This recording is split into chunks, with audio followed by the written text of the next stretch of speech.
ไม่ปอดตัวทีบเดี๋ยวทักเดือหานใส่โอ้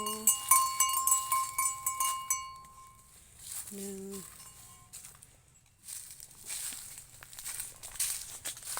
โอ้สุกลายขนาดนะครับพี่เป็นห่วงเป็นห่วงปุ่นกระเพกลางปลา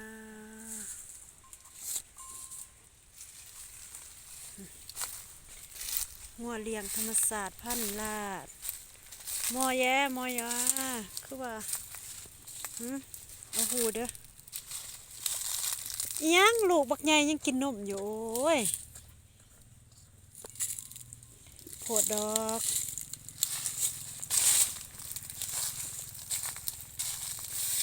โอ้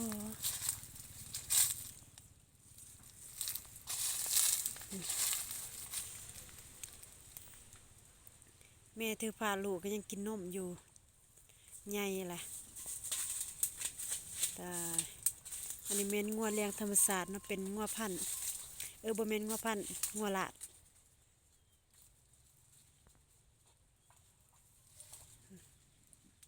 โตบักใหญ่แหละ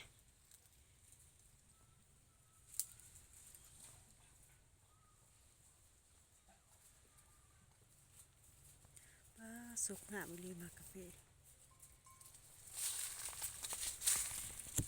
สะพานฉันบ่เห็นเนาะมือมาแต่สวนพี่น้องมีกลิ่งหัน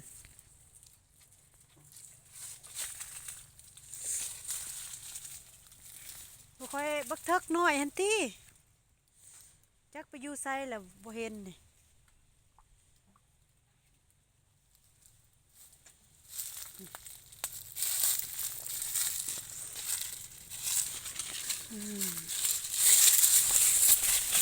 โอ้อยากส้นหมูอีกเออร้อนบ่อยเด้อร้อนบ่อย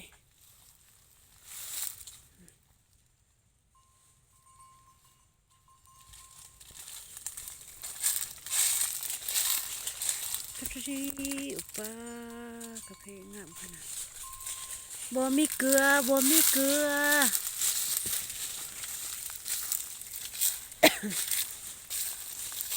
บ่มีเกลือปอเด้อบ่เนาะเด้อบักเถิกเด้อปอเด้อทั่วทีบเด้อไหมเด้อไปพวกก้าวกันนั่งเลยจู้พุ่น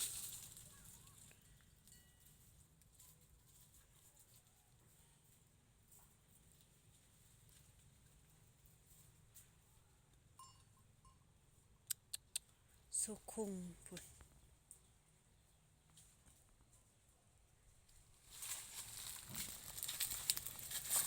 เต็มแล้วบ่สะพานฉันบ่เห็นเนาะสิอยู่น้ำจุหมูหั่นแหล้วเพิ่นนอนในหันบักเทิกน้อยพวกคนตี้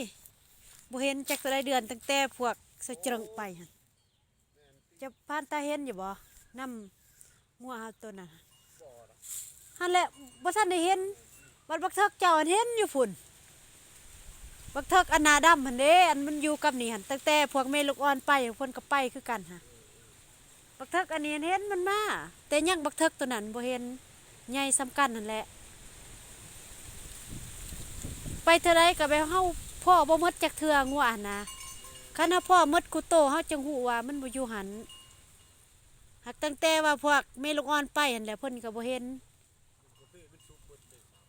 สุกผู้ข่อยเก็บเลยเด้2 มื้อแหละมันจะแม่นแต่ว่าส่วนนอกหันก็เก็บหมดหั่นแหละแม่นบ่งามหั่นแหละจะเก็บหรือบ่เก็บกลางหรือบ่อ้าวยัง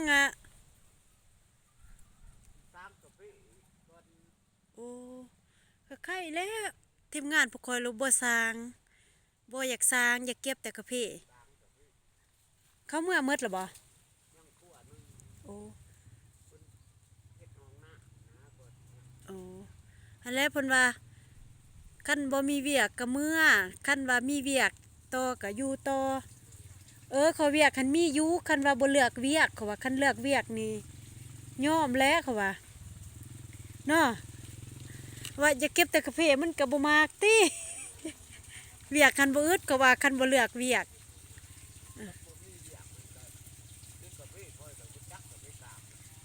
ก็ให้เราซอยเลยแหละนี่พี่ข่อยหาคนผู้นอนก็นอนเอาแล้วแต่เรือเลยหนาวปมน้ำให้งวดพี่น้องเต็มกดกินหมากปมกาแฟอีกโอ้ยสุกแห้งอลี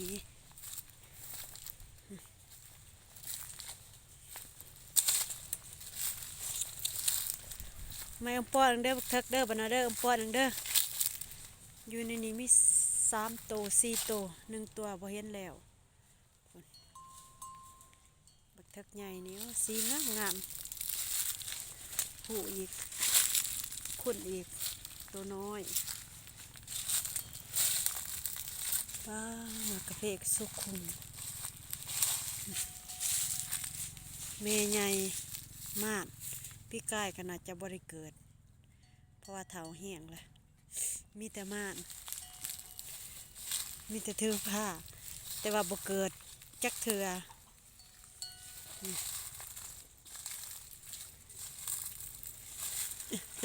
โอ้สีงามขนาดมาเกลือเกลือเกลือเกลือเกลือเกลือเกลือเกลือเกลือเกลืออีตัวน้อยๆนี่โอ้ยผุดตายแนวใหญ่ขนาดน่ะ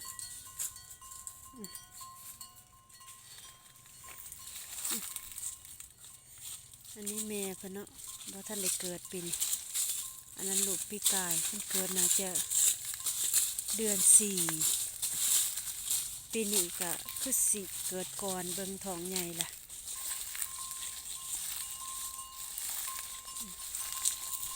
เถิกเถิกเถิกเถิกโอ้อยากกินน้ำพากันไปกินน้ำ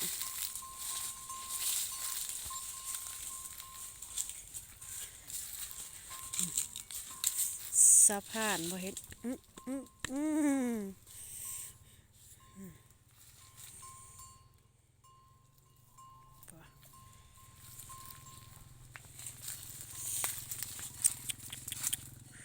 มากาแฟ